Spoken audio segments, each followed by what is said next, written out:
Hello friends, your welcome my YouTube channel. आज हम NCERT के इम्पॉर्टेंट वन लाइनर क्वेश्चन जो कॉन्स्टिट्यूशन से रिलेटेड है उन पॉइंट्स को आज हम देखेंगे, वो भी चैप्टर्स वाइज कि फर्स्ट यूनिट सेकंड यूनिट उस अकॉर्डिंग ही। आज हमारा फर्स्ट चैप्टर ये एनसीईआरटी बेस्ड बुक है। इसमें से फर्स्ट चैप्टर हमारा है भारतीय राज्य व्यवस्था, इंडियन पॉलिटी।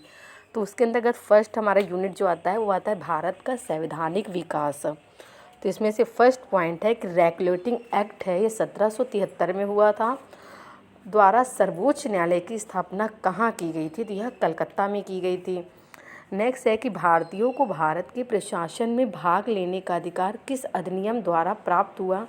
तो यह चार्टर एक्ट 1833 के द्वारा प्राप्त हुआ। नेक्स्ट है कि भारतीय विधान परिषद को बजट पर बहस करने की शक्ति किस अधिनियम द्वारा प्राप्त हुई? तो यह भारतीय परिषद अधिनियम 1892 के द्वारा प्राप्त हुई है।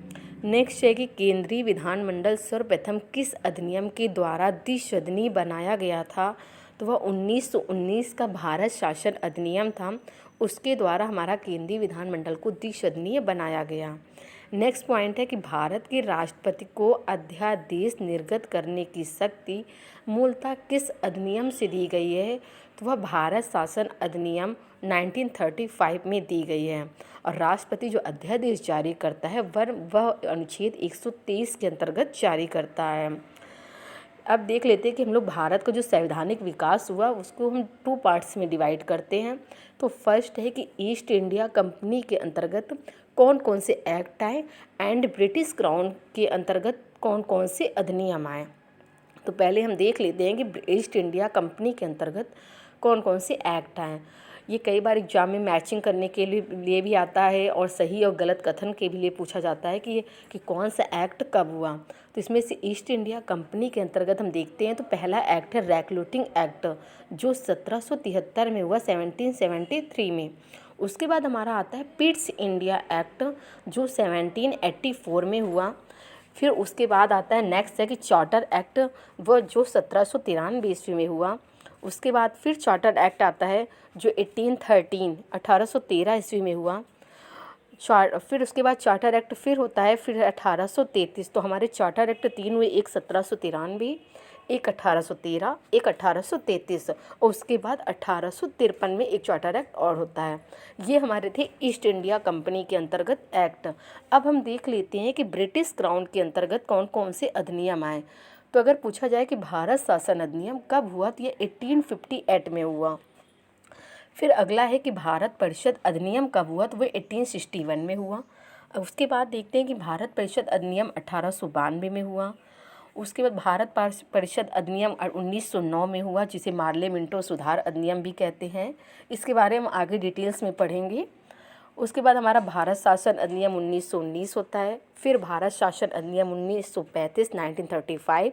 उसके बाद भारतीय स्वतंत्रता अधिनियम 1947 जब हमारा देश आज़ाद हो जाता है। तो अब हम इसी से रिलेटेड कुछ पॉइंट्स देख लेते हैं कि जो पहला है केंद्र में द्वैध शासन व्यवस्था किस अधिनियम द्वारा लागू की गई थी?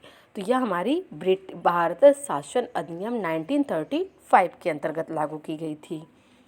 फिर अगला पॉइंट है कि ब्रिटिश भारत में किस अधिनियम में संघीय शासन का प्रावधान था? तो यह भारत शासन अधिनियम 1935 में इसका प्रावधान था।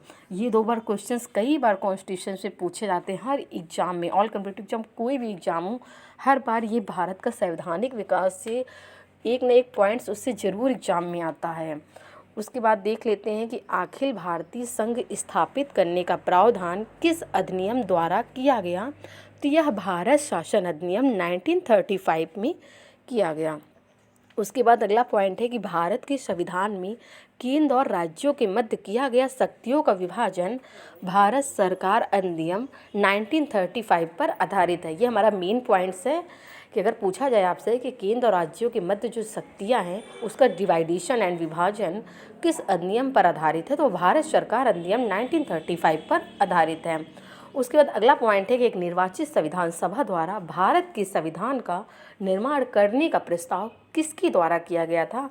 तो यह क्रिप्स मिशन के द्वारा किया गया था। और क्रिप्स मिशन कब आया? 1942 पे आया। और क्रिप्स मिशन के अध्यक्ष में 3 लोग आते हैं, अलेक्जेंडर फेमिक्स, पैथिक लॉरेंस। ठीक है, इसके बाद नेक्स्ट है कि भारतीय संविधान सभा का गठन किसके अंतर्गत किया गया, तो वह कैबिनेट मिशन 1946 के अंतर्गत किया गया। अगला पॉइंट है कि कैबिनेट मिशन द्वारा प्रस्तुत योजना के अनुसार संविधान सभा में प्रांतों से प्रतिनिधियों का निर्वाचन किस अनुपात में होता था, तो वह 10 लाख की जनसंख्या पर एक मेंबर्स होने के लिए। नेक्स्ट पॉइंट है कि भारत का संविधान निर्माण करने वाली जो संविधान सभा के सदस्यों का चुनाव किसके अंतर्गत किया जाता था, तो वह विभिन्न प्रांतों की विधान सभाओं के द्वारा किया जाता था। तो आज हमारा ये भारतीय राज्य व्यवस्था का ये फर्स्ट यूनिट के कुछ फर्स्ट चैप्टर्स के कुछ पॉइंट्स थे, जिसको आज हमने देखा है। इसके बाद जो अगले पॉइंट्स फर्स्ट